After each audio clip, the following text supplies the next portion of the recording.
Assalamualaikum warahmatullahi wabarakatuh.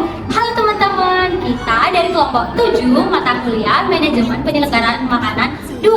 Kali ini kita mau belajar bareng nih. Kira-kira teman-teman sudah tahu belum ya apa itu hygiene, apa itu sanitasi, dan apa ya kaitannya dalam manajemen penyelenggaraan makanan? Yuk kita belajar bareng. Hai teman-teman, kenalkan aku Dinia Rehana Mawarda dengan NIM belakang 017. Halo, saya Fatia dengan NIM belakang 19. Oke, perkenalkan, aku Hilda dengan NIM belakang 020. Nama saya Marisa dengan NIM belakang 034. Perkenalkan, nama saya Dita Catur Basari dengan belakang NIM 08. Nah, kali ini aku akan menjelaskan nih pengantar tentang hygiene dan sanitasi.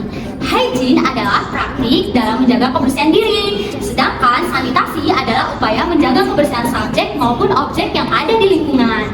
Nah, keduanya penting untuk memastikan makanan aman dan bebas dari kontaminasi. Praktik yang buruk dapat menyebabkan penyebaran penyakit, wabah, dan kerugian ekonomi. Lalu, apa ya prinsip dasar hygiene dan sanitasi? Nah, beberapa diantaranya yaitu kebersihan diri, meliputi kita seperti mencuci tangan, menggunakan pakaian yang bersih, dan menjaga kesehatan diri. Kemudian kebersihan kerja dan tempat bekerja, dan juga peralatan yang harus dijaga dengan membersihkan lingkungan kerja, peralatan, dan lingkungan secara rutin. Kemudian proses pencucian dan sanitasi alat makan serta memasak dilakukan dengan mencuci menggunakan air hangat dan sabun. Kemudian disanitasi menggunakan disinfektan untuk membunuh kuman dan bakteri. Saya akan menjelaskan tentang proses berikutnya dalam perlombaan makanan. Yang pertama, yaitu adalah mencuci tangan sesuai standar, yaitu dengan air dan juga gel sabun. Jangan lupa 20 detik. Jadi sebelum dan sesudah memakan makanan atau bahan, kita wajib untuk mencuci tangan terlebih dahulu. Lalu yang kedua, yaitu memakai pelindung, masker ataupun apron. Nah, maka kita pakai itu untuk melindungi terjadinya kontaminasi pada makanan atau bahan yang sudah kita olah.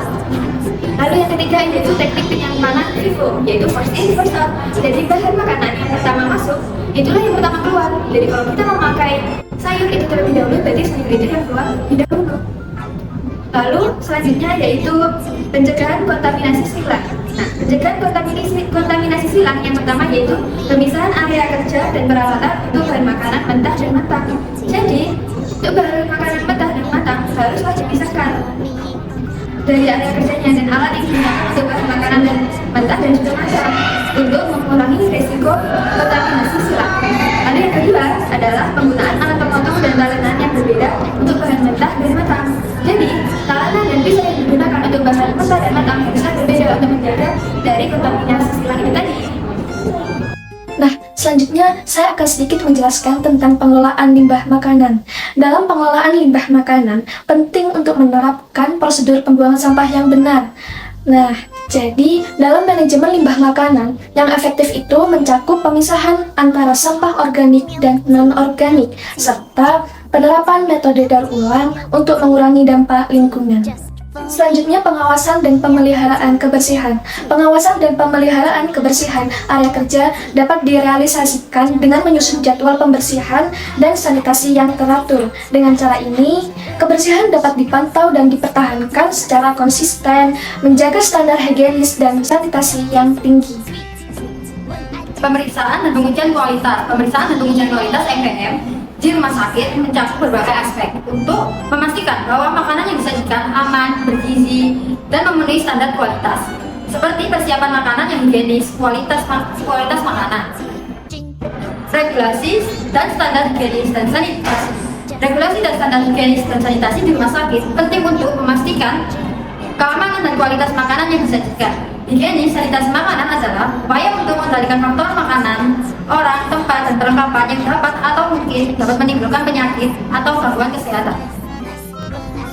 Dalam salah satu jurnal yang berjudul Gambaran Penerapan Hygiene Pengolahan Makanan di Rumah Sakit Dr. Haji Masyuti Mahdi, Bogor tahun 2021, ditemukan bahwa seseorang yang mengkonsumsi makanan terkontaminasi akibat kurangnya hygiene dan sanitasi, yang mana dapat mengakibatkan resiko penyakit seperti penyakit gangguan pencernaan, kejadian luar biasa, dan juga keracunan makanan yang disertai mual dan muntah, pusing, dan juga diare. Hal ini disebabkan karena kontaminasi oleh berbagai macam bakteri. Jadi, kesimpulan dari materi yang sudah dijelaskan oleh teman-teman tadi bahwa penerapan hygiene dan sanitasi dalam menjadi agensi.